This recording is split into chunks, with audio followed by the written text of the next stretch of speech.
Hello students, welcome to fun with study. आज हम start कर रहे हैं क्लास 9 साइंस का chapter 1, that is matter in our surroundings. This is part 1। Total 3 parts है, ये पार्ट 1 है वीडियो का। So let's start. What is matter? Matter क्या होता है? अपने आसपास देखो, कोई भी चीज लो, जैसे book, pen, table, water, air, कोई भी चीज, वो सब मैटर होती है। Matter is something that occupy space, that has mass, जिसका वेट होता है। So anything that occupy space and has mass is called matter. Suppose एक ग्लास ऑफ वाटर है, ओके, वो ग्लास स्पेस ऑक्यूपाई कर रही है और उसका वेट भी है, तो वो मैटर है। कोई भी बुक ले लो, पेन ले लो, टेबल, चेयर, वो सब का मास है, उसका वेट है, वो स्पेस ले रहा है, वो जगह ले रहा है, इसलिए वो मैटर है। एयर भी एक मैटर है क्योंकि वो स्पेस ऑक्यूपाई कर रही है, उसका मास है, वो दिख रहा नहीं है, but that is also matter. Mass का मतलब क्या होता है? मतलब कोई चीज के अंदर कितना सब्सटेंस है या कितना मटेरियल है, उसे मास कहते हैं। मास हमेशा कांस्टेंट रहता है। सो अब समझ आया, मैटर सिर्फ सॉलिड चीजें नहीं होती है, मैटर लिक्विड्स भी होते हैं और गैसेस भी होते हैं। Now will understand characteristics of matter. Matter के क्या कैरेक्टरिस्टिक्स है?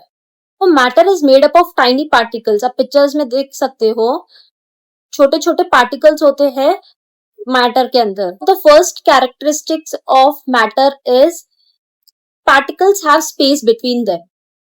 मतलब अंदर जो पार्टिकल्स होते हैं मैटर के अंदर, उसके अंदर स्पेस होता है। एक एग्जाम्पल लेते हैं, अगर हम 1 स्पून ऑफ शुगर को एक ग्लास ऑफ वाटर में डिसॉल्व करेंगे, सो जब आप मिक्स करोगे, शुगर गायब हो जाएगी क्योंकि वो शुगर के पार्टिकल्स वाटर के पार्टिकल्स के साथ मिक्स हो जाते हैं। वो जो स्पेस होता है वाटर के अंदर, वाटर के पार्टिकल्स के अंदर, उसमें शुगर के पार्टिकल्स मिक्स हो जाते हैं। तो जैसे आप पिक्चर में देख रहे हो, सॉलिड के अंदर स्पेस कम होता है पार्टिकल्स के बीच में, लिक्विड्स में ज्यादा होता है और गैसेस में और ज्यादा होता है। तो second characteristics of matter is particles are constantly moving. तो पार्टिकल्स के अंदर एक एनर्जी होती है, दैट इज काइनेटिक एनर्जी। उस वजह से उसके अंदर जो पार्टिकल्स होते हैं वो मूव होते रहते हैं। एग्जाम्पल लेते हैं, जैसे हम परफ्यूम स्प्रे करते हैं, तो परफ्यूम, उसके जो पार्टिकल्स होते हैं वो पूरी हवा में वो स्प्रेड हो जाते हैं, कॉन्स्टेंटली मूव होते हैं। वो मूव होने की वजह से वो पूरे रूम में स्प्रेड हो जाते हैं। सो इस प्रोसेस को डिफ्यूजन कहते हैं। And the third characteristics of matter is particles attract each other. Particles एक दूसरे को अट्रैक्ट करते हैं। सपोज एक एग्जांपल लेते हैं, जैसे एक स्टोन है, अगर हम स्टोन को तोड़ने की कोशिश करेंगे तो वो बहुत मुश्किल से टूटेगा क्योंकि उसके जो अंदर पार्टिकल्स होते हैं वो एकदम अट्रैक्ट, मतलब वो एकदम पास पास में, वो एकदम अट्रैक्ट हुए हुए हैं। अगर हम बहुत तोड़ने की कोशिश करेंगे, बहुत फिर जाके टूटेगा, बहुत मुश्किल से टूटेगा क्योंकि वो उसके अंदर जो पार्टिकल्स है वो बहुत एकदम अट्रैक्ट हुए हुए हैं। सो अब तक हमने क्या सीखा? What is matter and characteristics of matter. क्या कैरेक्टरिस्टिक्स मैटर के? Particles have space between them, particles are constantly moving and particles attract each other. अब हम स्टेट्स ऑफ मैटर पढ़ेंगे। There are 3 states of matter. First one is solid, second is liquid and third is gas. Let's talk about solid. Solid, definite shape and definite volume. Solid का shape definite होता है, जैसे एक book है, book का जो shape है वो वही शेप में रहेगा। ओके, टेबल, चेयर, वो सब सॉलिड है, वो एक ही शेप, एक ही वॉल्यूम में रहता है।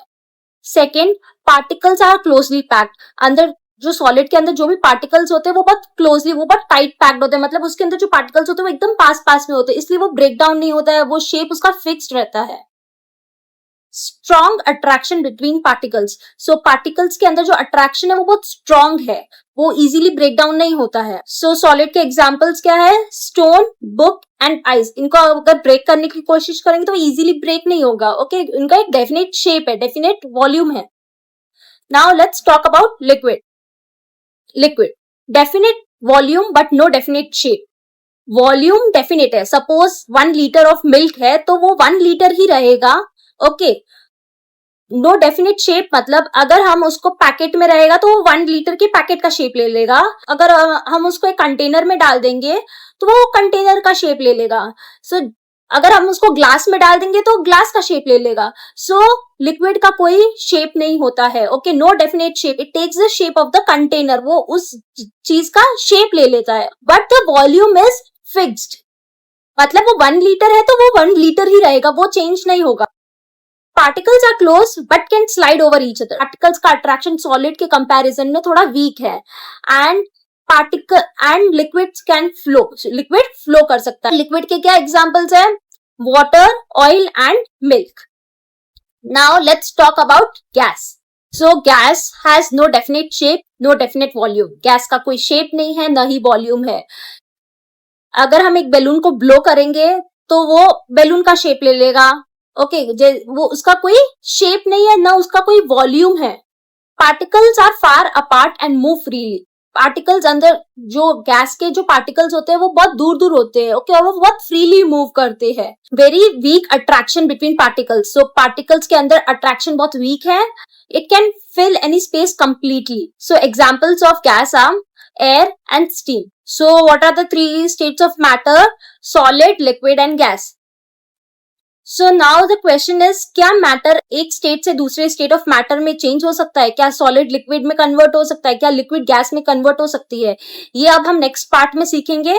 अभी तक हमने क्या सीखा? What is matter, characteristics of matter and states of matter. Do watch the next video. I will upload the next video soon. अगर आपको वीडियो समझ आई हो तो लाइक जरूर करना. Also subscribe to my channel for more videos. Thank you.